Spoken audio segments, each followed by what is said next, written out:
What's going on, guys? Welcome back to the channel, another video. This video is going to be part one in a series of kind of ethereal pours. I want to do a pour and then embellish over the top of it. So here's the colors that we're working with. We have Liquitex Basics Light Blue Permanent, Turquoise Blue, Phthalo Blue, Titanium White, and a Sterling Silver Mica Powder from Dianca Pours. All the paints are mixed, 3 parts pouring medium to 1 part paint. It was not Floetrol, it was the Artist Loft pouring medium, because I don't want cells to form. Not necessarily. If we have 1 or 2 just because of the color densities and stuff, that's okay. All right, so let's start by just layering this cup. We have this beautiful phthalo blue here. I'm gonna let some of this silver in. Now I know that this white is what's going to be used to make some stripes and contrast in this. And then we're going to go in a gradient with this turquoise and light blue. And then I'm going to add a little bit of silver to it again. I'm going to let the silver churn a little bit. Same thing with the dark blue. Let's have some white goodness in there. And right now there's no rhyme nor reason to the way I'm layering these colors. I'm just layering them kind of haphazardly because I want them to have that kind of an effect when they come out onto the canvas. Just all beautiful and wispy lines of color. Just beautiful ribbons of awesomeness, as Mina would say. All right, let's get some last little bit of that turquoise out of there.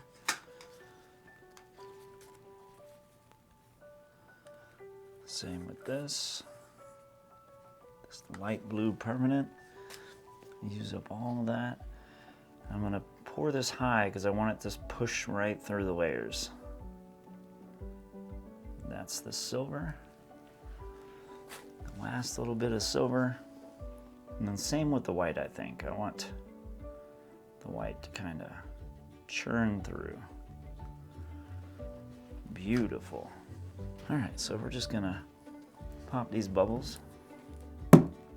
We made a whole lot of bubbles, you guys, by letting those colors churn the way we did.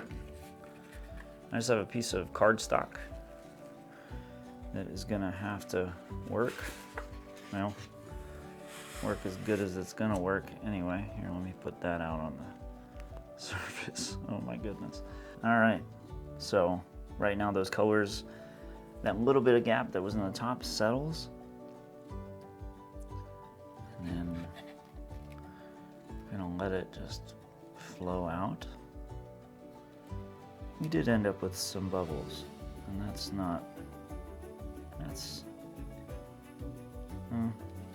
noted for next time. We don't necessarily need to let the colors churn like that again. All right, so I am gonna get the torch though, because I did not want cells, and these bubbles are gonna give the appearance of cells, which is okay. I wish you guys could see it the way I'm seeing it right now with these beautiful just lines and wisps of color going on. It's gorgeous. All right, so let's make sure that the weight of the paint is towards the center. We can give this a light spin. Just kind of letting that paint flow towards the outside edge. I love the way it has that layering, and it's just that really wispy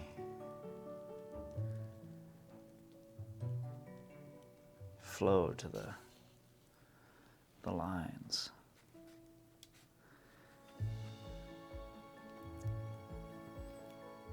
Yeah, I think on the next one I'm definitely not gonna let the colors churn as much because that introduced so many bubbles into it. But we have some really awesome looking colors here. Now it is just a kind of a gradient of those different colors together. And the good part about this is when I'm done, when this dries, I'm gonna do another embellishment over the top of it. And I think it's gonna look really amazing. So we'll come back when it dries. All right, so welcome back. We have painted a white border around it. I only did that because I really think that what we're doing next, that's gonna add a ton of contrast to it. So I mixed up some clear. Now that's 50% clear Elmer's glue and 50% pouring medium.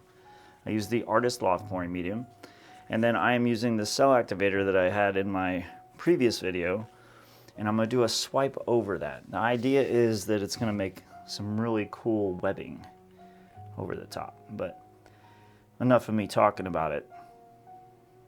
I know, it looks like I'm just completely ruining this. After I get this swiped, I'll show you the one I did earlier this weekend as kind of a test. I wanted to see if it was even possible to accomplish what I was trying to do. And it was a great success, actually. But let me get as much of this out of there as I can. So I'm fairly certain I have enough for this canvas. It's gonna, now there are bubbles in it, I'm gonna have to go after the fact. The glue and bubbles, not as forgiving. Here, right now I can probably pop a couple to kind of get them out of the way.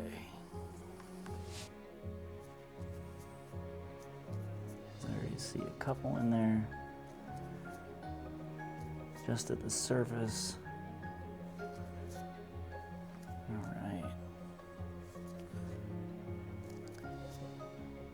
When mixing this up, it's really difficult to not get bubbles. All right, so I have my spatula and the black cell activator.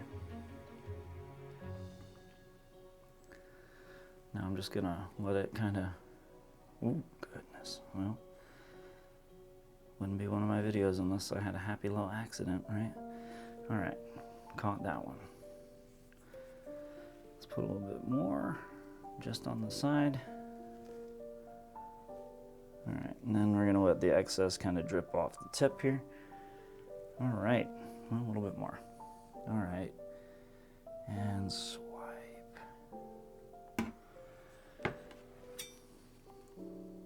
Now those cells are gonna continue to open up. It's so wicked to see that in real time like that, how the cells just open up really fast. So I'm gonna get this centered. I know where the weight is. Now I don't know what that's gonna do, to be honest. I almost wonder if I can get it off, because I know it's just gonna be a big blob of dark right there. Where's my spray? There goes the drip down.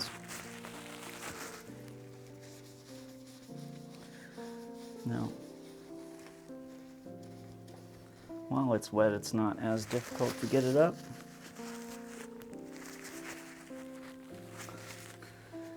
But it's just a little happy accident, huh? All right. Well, let's adjust it a little. Then we're gonna do our spin and hope for the glory to happen.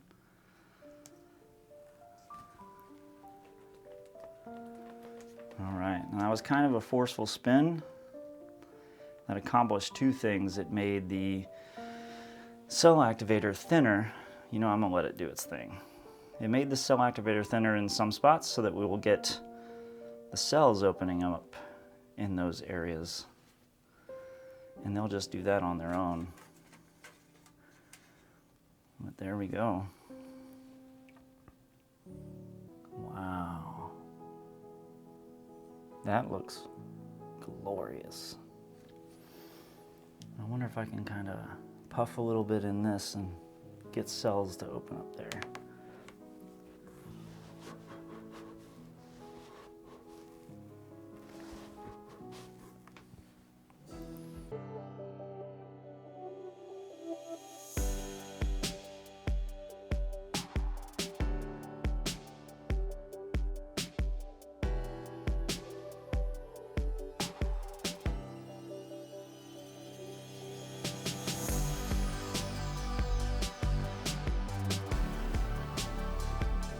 If you want to watch another video just like this, click the screen right now and I'll see you there.